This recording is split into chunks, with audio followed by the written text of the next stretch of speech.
ano po reaction niyo na nabanggit yung pangalan po ng mga co-perpetrator kahapon doon sa hearing? Ano po yun? Nabanggit po kasi si Senator Bongo and Senator De La Rosa as mga co-perpetrator po kahapon doon sa hearing. Palagay ko si Senator Bongo na lang muna ang antayin natin. Hindi ko alam yung... Hindi kayo sir nag-monitor ng hearing kahapon? Wala akong alam. Oo, but how they... Banggit sila? Yes sir, pinakita yung mga pictures nila and yung role po nila. Sir, ang sabi ko, Nasaktan ako. co-perpetrator daw po kasi sila, hindi daw po magagawa yung alleged crimes kung hindi po sila kasama. Panonoodin ko muna. Mahirap magkomento nang hindi ko napanood.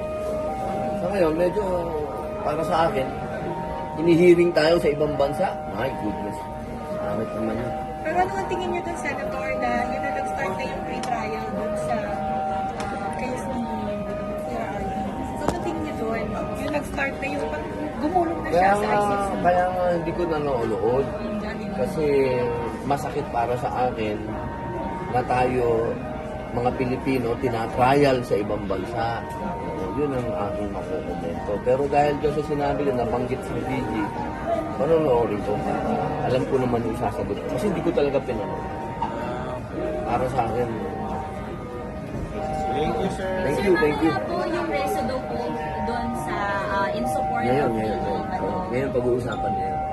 Pero sa focus po ninyo, ano po yung initial na naging Nakasupport naman, nakasupport naman halos lahat ng mga senador. including majority, some of members from the majority, sir? Nakasupport naman yung iba sa majority. May mga tanong lang yung ibang senador na yung pag-uusap. Ito po yung resolution na gusto niyo, dumaan nyo na sa local courts in case may Yun ang arrest nasa from the batas. ICC.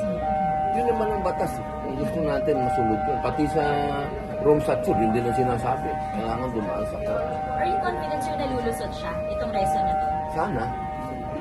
Huwag naman natin ipagkanulo yung mga kasama natin. Mga Pilipino tayo lahat. Salamat. Thank you sir.